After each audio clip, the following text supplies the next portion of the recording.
Welcome back everyone, welcome to civil services study. यह है practice set number 192। Focus करेंगे modern history के प्रश्नों पर यूपीपीएससी के लिए।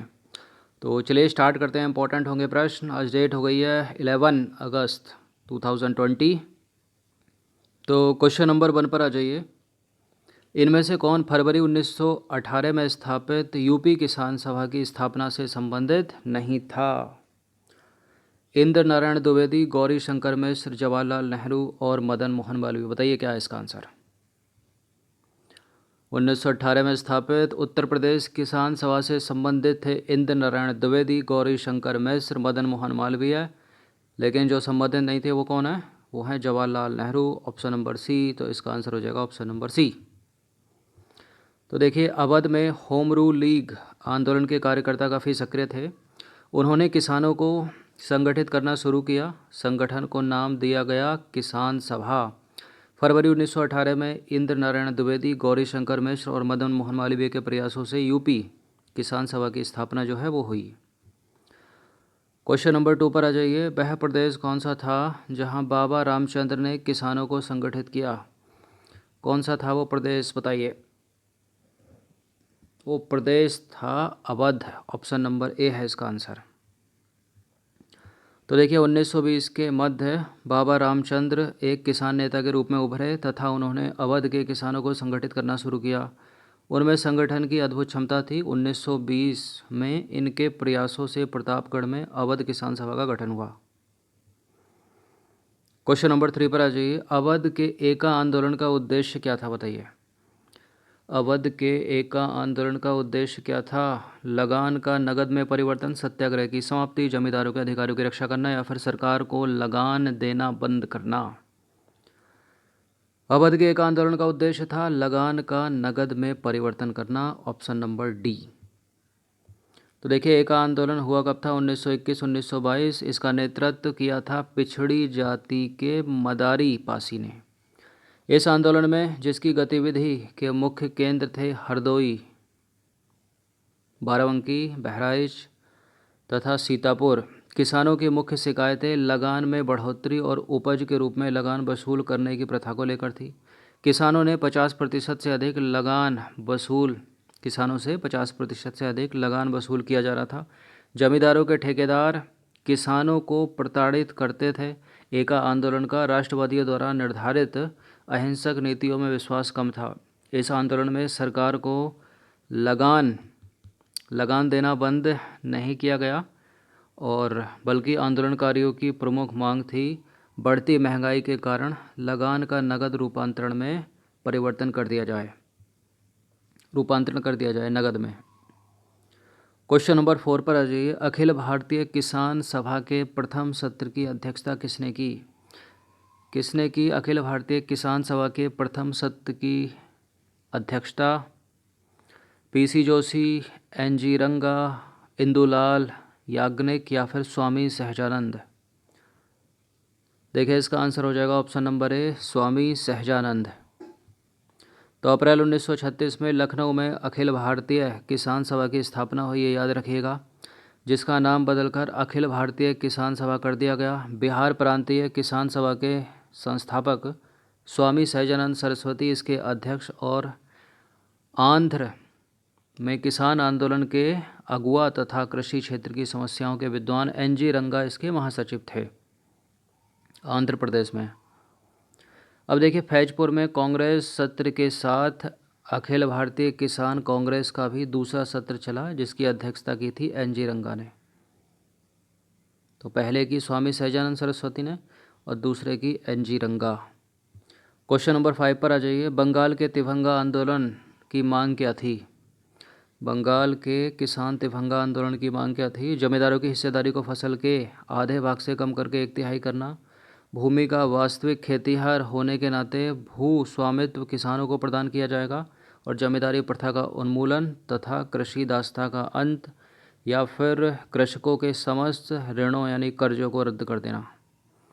बंगाल के तिभंगा आंदोलन की मांग थी कि जमींदारों की हिस्सेदारी को फसल के 50% यानी आधे भाग से कम करके 1/3 कर देना, 1/3 कर देना, यानी 50% से घटाकर कितना, 33% कर देना। तो सितंबर 1946 में बंगाल की प्रांतीय किसान सभा द्वारा तिभंगा आंदोलन प्रारंभ किया गया। इस आंदोलन में बटाईदारों की मांग थी कि जमींदारी का फसल में हिस्सा आधे भाग से कम करके 1/3 1/3 कर दिया जाए तथा शेष 2/3 हिस्सा बटाईदारों का हो। इस आंदोलन के उत्तरी बंगाल के जिले विशेष रूप से प्रभावित हुए। इस आंदोलन से उत्तरी बंगाल के जिले विशेष रूप से प्रभावित हुए। क्वेश्चन नंबर 6 पर आ जाइए। निम्न में से किस आंदोलन में सरदार वल्लभ भाई पटेल ने मुख्य भूमिका निभाई थी? देखिए, इनमें से सबको पता होगा इसका आंसर क्या है। बारदौली सत्याग्रह 1928 का। तो 1928 में सूरत जिले के बारदौली तालुकों में गांधीवादी आंदोलन और सत्याग्रह को पर्याप्त सफलता मिली। यहाँ मेहता बंधु जैसे गांधी जी के अनुयायियों ने 1922 से ही निरंतर अभियान चला रखा था और 1928 में यहाँ कृषक आंदोलन का नेतृत्व सरदार वल्लभ भाई पटेल ने किया, जो बारदौली सत्याग्रह के नाम से प्रसिद्ध हुआ। क्वेश्चन नंबर 7 पर आ जाइए। आचार्य विनोबा भावे के भूदान आंदोलन के प्रारंभ में निम्नलिखित स्थानों में से कौन सा एक उससे संबद्ध था?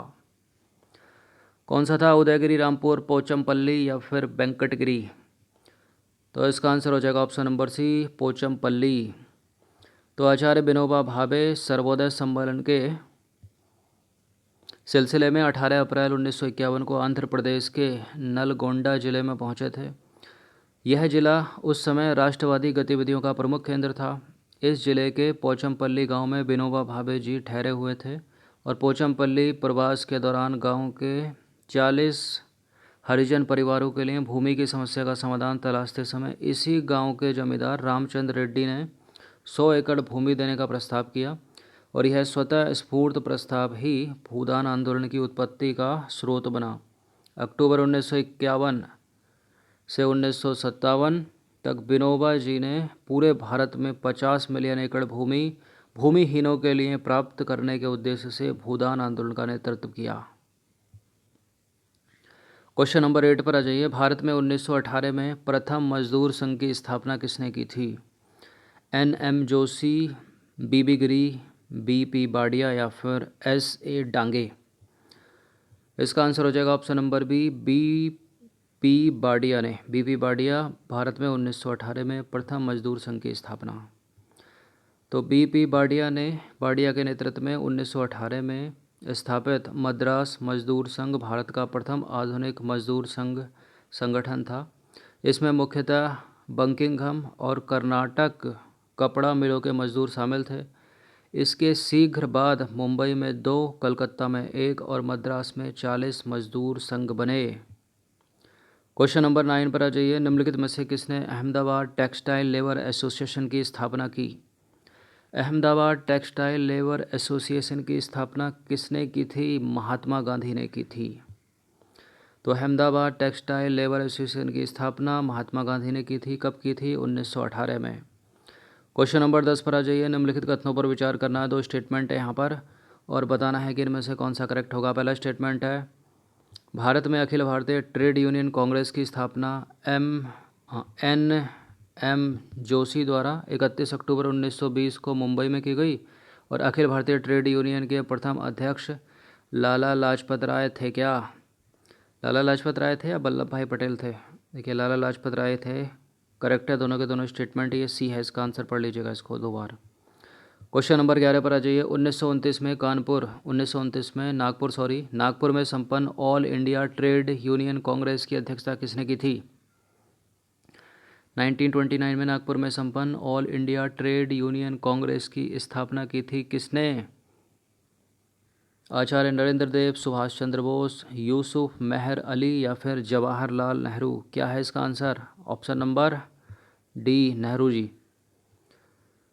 तो देखिए, वर्ष 1929 में नागपुर में संपन्न All India Trade Union Congress की स्थापना जवाहरलाल नेहरू ने की थी। नागपुर अधिवेशन में ही साम्यवादियों एवं सुधारवादियों में मतभेद के कारण all India Trade Union Congress का विभाजन भी हुआ। इस अधिवेशन में नेहरू रिपोर्ट की आलोचना की गई, अतः दक्षिणपंथी इससे अलग हो गए और उन्होंने NM जोशी और BB गिरी के नेतृत्व में इंडियन ट्रेड यूनियन फेडरेशन की स्थापना की। क्वेश्चन नंबर 12 पर आ जाइए। 1940 में रेडिकल डेमोक्रेटिक पार्टी का गठन निम्नलिखित में से किसने किया था? किसने किया था रेडिकल डेमोक्रेटिक पार्टी का गठन? इम्पोर्टेंट है, इस तरह के प्रश्न पूछ लेते हैं सीधे सीधे। M.N. रॉय ने। किसने? M.N. Roy, option number B. तो 1940 में रेडिकल डेमोक्रेटिक दल की स्थापना M.N. रॉय ने की। अजीत राय एवं इंद्रसेन, कौन कौन? अजीत राय एवं इंद्रसेन ने 1941 में भारतीय बेलसेविक लेनिन दल की स्थापना की। सचिंद्र सान्याल ने बंदी जीवन नामक किताब लिखी थी। ये जो बाद में है ना, और ऑप्शन जैसे सचिंद्र सान्याल हैं, इंद्रसेन हो गए ऊपर, सोमेंद्र नाथ टैगोर। क्वेश्चन नंबर 13 पर आ जाइए। कानपुर षड्यंत्र मुकदमा किस आंदोलन के नेताओं के विरुद्ध था? खिलाफत आंदोलन, असहयोग आंदोलन, साम्यवादी आंदोलन या क्रांतिकारी आंदोलन? तो कम्युनिस्ट के विरुद्ध था ये, साम्यवादी आंदोलन के। ऑप्शन नंबर सी है इसका आंसर। तो देखिए, कम्युनिस्ट आंदोलन की सख्ती एवं बढ़ते प्रभाव को रोकने के लिए कानपुर में एक षड्यंत्र को आधार बनाकर कुछ कम्युनिस्टों पर मुकदमा चलाया गया। यह मुकदमा कानपुर संयंत्र के नाम से जाना जाता है और अंग्रेजी सरकार ने 1924 में M.N. रॉय, श्रीपाद अमृत डांगे, मुजफ्फर अहमद, शौकत उस्मानी, गुलाम शौकत हुसैन, रामचरण लाल शर्मा, सिंगार वेलू चेट्टियार पर कानपुर में मुकदमा चलाया। सरकार ने उन पर आरोप लगाया कि यह लोग एक षड्यंत्र रच रहे थे जिसका उद्देश्य भारत में क्रांतिकारी संगठन को स्थापित करना था। पेशावर षड्यंत्र तथा मेरठ षड्यंत्र मुकदमा भी साम्यवादी आंदोलन के नेताओं के विरुद्ध था। क्वेश्चन नंबर 14 पर आ जाइए। सोमेंद्र नाथ टैगोर द्वारा स्थापित दल का नाम बता दीजिए, क्या था? सोमेंद्र नाथ टैगोर द्वारा स्थापित दल का नाम क्या है? भारतीय वेलसेविक दल, क्रांतिकारी साम्यवादी दल, वेलसेविक लेनिनिस्ट दल, अतिवादी लोकतांत्रिक दल, क्या है? इसका उत्तर है क्रांतिकारी साम्यवादी दल, ऑप्शन नंबर बी। तो देखिए, क्रांतिकारी साम्यवादी दल की स्थापना हुई थी कब? 1934 में सोमेंद्र नाथ टैगोर द्वारा की गई थी और यह पार्टी भारतीय साम्यवादी दल से टूटकर बनी थी। क्वेश्चन नंबर 15 पर आ जाइए। ट्रेड यूनियन आंदोलन के क्रांतिकारी चरण का समय क्या था? 1926 से 1939, ऑप्शन नंबर बी। तो ट्रेड यूनियन आंदोलन के क्रांतिकारी चरण का समय 1926 से 1939 तक माना जाता है। इस दौरान M.N. रॉय, मुजफ्फर अहमद, श्रीपद डांगे, शौकत उस्मानी आदि भारत में ट्रेड यूनियन आंदोलन के प्रमुख नेता थे।